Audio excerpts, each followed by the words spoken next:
پہلی حد جو ہوتی ہے وہ میقات کی ہوتی ہے اور دوسری حد جو ہوتی ہے وہ حدود حرم کی ہوتی ہے۔ پہلا حصہ ہوا حرم کا، دوسرا حصہ ہوا ہل کا، اور اس کے بعد تیسرا حصہ ہوا آفاق۔ اگر کوئی زیارت کے لیے طائف چلا گیا یا مدینہ چلا گیا، مدینہ سے آنے والوں کے لیے ذوالحلیفہ میقات ہے۔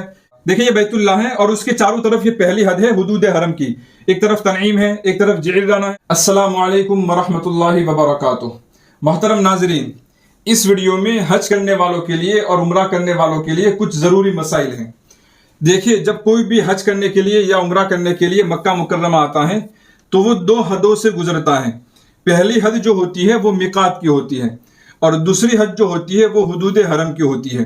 تو کوئی بھی مکہ میں آنے والا عمرہ کے لیے یا حج کے لیے ان دو حدوں سے گزرتا ہے اور ان کے کچھ خاص مسائل ہیں۔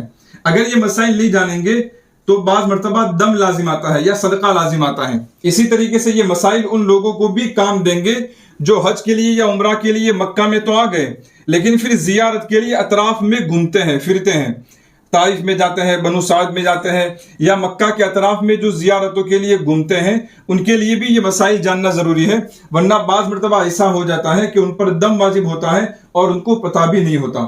تو چلیے میں یہ مسائل نقشے میں سمجھاتا ہوں۔ دیکھیں یہ بیت اللہ شریف ہے اور بیت اللہ شریف کے چاروں طرف پہلی جو حد ہوتی ہے وہ حرم کی حد ہوتی ہے، جس کو میں نے سفید رنگ میں بتایا ہے۔ اس کے بعد جو حد ہوتی ہے، جو حصہ ہوتا ہے، اس کو کہتے ہیں ہل، جس کو میں نے ہرے رنگ میں بتایا ہے۔ یہ ہل کا حصہ ہے اور ہل کی جو بارڈر ہے وہاں پر 5 میقات پڑتے ہیں۔ جو ہل کی جو بارڈر بنتی ہے اس پر 5 میقات ہے اور اس میقات کی بارڈر کے بعد جو دنیا کا حصہ ہے، جو زمین کا حصہ ہے، اس کو آفاق کہتے ہیں۔ تو بیت اللہ کی چاروں طرف یہ 3 حصے ہوئے۔ پہلا حصہ ہوا حرم کا، دوسرا حصہ ہوا ہل کا اور اس کے بعد تیسرا حصہ ہوا آفاق کا۔ تو اب سمجھیے کوئی بھی آدمی یہ میقات کی حدود سے باہر رہتا ہے، یہ ہل کا جو حصہ ہے اس سے باہر رہتا ہے، میقات سے باہر رہتا ہے۔ اب اس کو مکہ مکرمہ آنا ہے، یہ حرم کے حصے کے اندر آنا ہے، تو اس کو ان حدوں کے اندر سے گزرتے ہوئے اس کو احرام باندھنا ہی پڑے گا۔ چاہے وہ مکہ میں آتا ہے عمرہ کے لیے یا حج کے لیے یا کسی سے ملنے کے لیے یا تجارت کے لیے یا کسی بھی غرض سے، اگر ان حدود سے باہر رہنے والا حرم کے حصے میں اگر آنا چاہتا ہے تو یہاں سے اس کو احرام باندھ کر ہی گزرنا پڑے گا۔ اگر وہ بغیر احرام باندھے اگر وہ گزرتا ہے تو یا تو اس کو واپس لوٹ کے پھر احرام باندھنا پڑے گا یا اس پر دم واجب ہوگا۔ تو ایک مسئلہ تو یہ یاد رکھے کہ آفاق میں رہنے والا یعنی کہ میقات کی حدود سے باہر رہنے والا آدمی اگر حرم کے حصے میں جانا چاہتا ہے تو اس کو ہر حال میں احرام باندھ کر ہی جانا پڑے گا۔ ہاں، اگر آفاق میں رہنے والا کوئی آدمی اگر ہل کے حصے میں جانا چاہتا ہے تو اس کو احرام نہیں باندھنا پڑے گا۔ اب آتے ہیں ہل میں رہنے والے جو لوگ ہیں، جو ہل کے حصے میں رہنے والے جو لوگ ہیں، اگر ان کو مکہ میں جانا ہے تو ان کے لیے احرام باندھنا ضروری نہیں ہے، لیکن اگر ان کو حج کرنے کے لیے یا عمرہ کرنے کے لیے مکہ جانا ہے تو یہ جو حدود حرم ہے اس سے پہلے ان پر احرام باندھنا ضروری ہے۔ ان کے لیے میقات جانا ضروری نہیں ہے، بلکہ یہ جو حدود حرم ہے اس سے پہلے وہ احرام باندھیں گے اور پھر احرام باندھ کر حدود حرم میں داخل ہوں گے۔ لیکن ان کے لیے یہ ضروری نہیں ہے، اگر وہ عمرہ کرنا چاہتے ہیں یا حج کرنا چاہتے ہیں تو ہی وہ احرام باندھیں گے۔ اگر وہ کسی سے ملنا چاہتے ہیں یا تجارت کے لیے آنا چاہتے ہیں تو ہل میں رہنے والے جو لوگ ہیں ان کے لیے حرم میں آنے کے لیے احرام باندھنا ضروری نہیں ہے۔ ہاں، جو آفاق میں رہنے والے ہیں ان کو اگر حرم میں آنا ہے تو ہر حال میں، چاہے ملنے کے لیے آ رہے ہو، حج کے لیے آ رہے ہو، عمرہ کے لیے، تجارت کے لیے، کسی بھی غرض سے وہ اگر حرم کے حصے میں آنا چاہتے ہیں تو ان کو احرام باندھنا ہی پڑے گا اور عمرہ کر کے یا حج کر کے ہی وہ احرام کھول سکتے ہیں۔ اب جو لوگ حرم میں رہنے والے ہیں ان کے لیے مسئلہ یہ ہے کہ اگر وہ حج کرنا چاہیں تو ان کے لیے ہل میں جانا ضروری نہیں ہے، وہ حرم کے اندر سے ہی احرام باندھ سکتے ہیں حج کے لیے۔ اور اگر وہ عمرہ کرنا چاہے تو ان کو حرم سے باہر نکلنا پڑے گا اور ہل میں جا کر کے ان کو احرام باندھنا پڑے گا۔ جیسے کہ مسجد عائشہ میں جاتے ہیں یا جعرانہ میں جاتے ہیں تو مسجد عائشہ جو ہے وہ ہل میں آتا ہے، جعرانہ جو ہے وہ ہل میں آتا ہے۔ اسی طریقے سے عرفات کا میدان بھی ہل کے حصے میں آتا ہے، تو جعرانہ یا مسجد عائشہ یا عرفات میں جا کر کے وہ لوگ احرام باندھ سکتے ہیں عمرہ کے لیے۔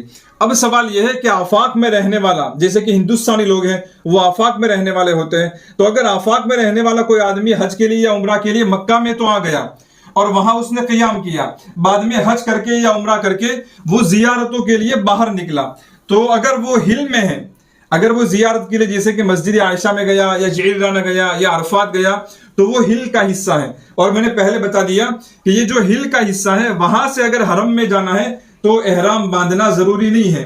ہاں، اگر عمرہ کرنا ہے تو احرام باندھ سکتے ہیں حدود حرم سے پہلے پہلے احرام باندھ سکتے ہیں. یعنی کہ اگر کوئی مسجد عائشہ چلا گیا پھر اگر وہ مکہ جانا چاہتا ہے تو وہ عمرہ کر سکتا ہے, عمرہ کرنا ضروری نہیں ہے. لیکن اگر کوئی زیارت کے لیے سمجھو طائف چلا گیا, اور طائف جو ہے وہ ہل میں نہیں ہے بلکہ آفاق میں آتا ہے. اسی طریقے سے کوئی مدینہ چلا گیا اور مدینہ سے مکہ واپس آنا چاہتا ہے تو مدینہ جو ہے وہ بھی آفاق میں آتا ہے, وہ ہل سے باہر ہے. تو اگر کوئی زیارت کے لیے طائف چلا گیا یا مدینہ چلا گیا یا بدر چلا گیا, حالانکہ بدر کوئی مکہ سے نہیں جاتا ہے زیارت کے لیے, لیکن کوئی چلا گیا یا خیبر چلا گیا, تو یہ سارے جو حصے ہیں, یہ جو سارے شہر ہیں وہ آفاق میں آتے ہیں. تو وہاں سے اگر کوئی مکہ واپس آنا چاہے گا تو اس کے لیے پھر سے عمرہ کا احرام باندھنا ضروری ہوگا. اگر کوئی احرام باندھے بغیر طائف سے مکہ آ گیا یا مدینہ سے مکہ آ گیا, یا بنو سعد میں بھی لوگ جاتے ہیں, تو بنو سعد سے مکہ واپس آ گیا اور احرام نہیں باندھا, تو اس پر دو چیزوں میں سے کوئی ایک چیز ضروری ہوگی. یا تو وہ واپس لوٹے اور پھر سے احرام باندھ کر میقات کے اندر داخل ہو, یا پھر اس کو دم دینا واجب ہوگا. ان دو چیزوں میں سے کوئی ایک چیز اس پر واجب ہوگی. یا تو وہ واپس میقات کی حدود میں چلا جائے اور احرام باندھ کر کے پھر اندر آئے, یا پھر اس پر دم واجب ہوگا. تو خلاصہ یہ کہ آفاق میں رہنے والا اگر کوئی انسان ہے وہ حرم میں آنا چاہتا ہے تو اس کو احرام باندھنا ہی پڑے گا, اور اس کو میقات سے پہلے پہلے احرام باندھنا ہے. اور اگر کوئی ہل میں رہنے والا ہے اور وہ حرم میں جانا چاہتا ہے تو اس پر احرام باندھنا ضروری تو نہیں ہے, لیکن اگر وہ عمرہ یا حج کرنا چاہتا ہے تو حدود حرم سے پہلے پہلے وہ احرام باندھے گا.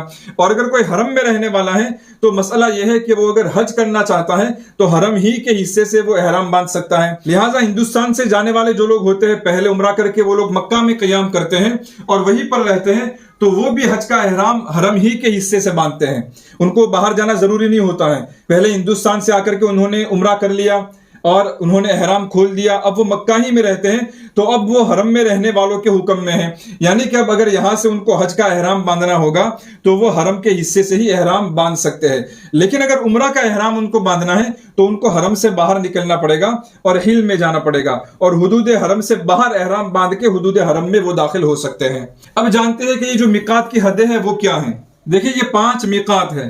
مدینہ سے آنے والوں کے لیے ذوالحلیفہ میقات ہے, شام سے آنے والوں کے لیے جحفہ میقات ہے, عراق کی طرف سے آنے والوں کے لیے ذات عرق یہ میقات ہے, ہندوستان سے آنے والوں کے لیے قرن المنازل میقات ہے, اور یمن سے آنے والوں کے لیے یلملم میقات ہے. ان میقات سے باہر رہنے والوں کو آفاقی کہا جاتا ہے. اب آفاق سے کوئی بھی آدمی مکہ میں آئے گا تو اس کو احرام باندھنا ہی پڑے گا. اسی طریقے سے اگر کوئی مکہ میں آنے کے بعد اگر کوئی طائف چلا گیا یا مدینہ میں چلا گیا یا بدر چلا گیا یا خیبر چلا گیا اور ان مقامات کی زیارت کر کے وہ پھر سے مکہ میں آنا چاہتا ہے تو پھر سے اس پر احرام باندھنا ضروری ہو جائے گا. دیکھیں یہ بیت اللہ ہے اور اس کے چاروں طرف یہ پہلی حد ہے حدود حرم کی. ایک طرف تنعیم ہے, ایک طرف جعرانہ ہے, ایک طرف عرفات ہے. ان تمام مقامات کو ملا کر جو پہلی حد بنتی ہے اس کو کہتے ہیں حدود حرم. اگر اس کے اندر کوئی آنا چاہتا ہے, آفاق سے اگر اس کے اندر کوئی آنا چاہتا ہے تو اس کو احرام باندھنا ضروری ہوگا. اب اگر اس سے کوئی باہر نکل گیا تو اگر وہ ہل میں ہے تو یہاں واپس اندر آنے کے لیے احرام نہیں باندھنا پڑے گا. لیکن اگر وہ ہل سے بھی باہر نکل گیا اور آفاق میں چلا گیا تو اگر اس کو واپس اگر حرم میں آنا ہے تو اس کو احرام باندھنا ضروری ہوگا. نقشے میں جو آپ کو میں نے سمجھایا وہ بات آپ کو سمجھ میں آئی یا نہیں, مجھے کمنٹ میں ضرور لکھے, اور اگر کوئی سوال ہے تو بھی کمنٹ میں ضرور لکھے.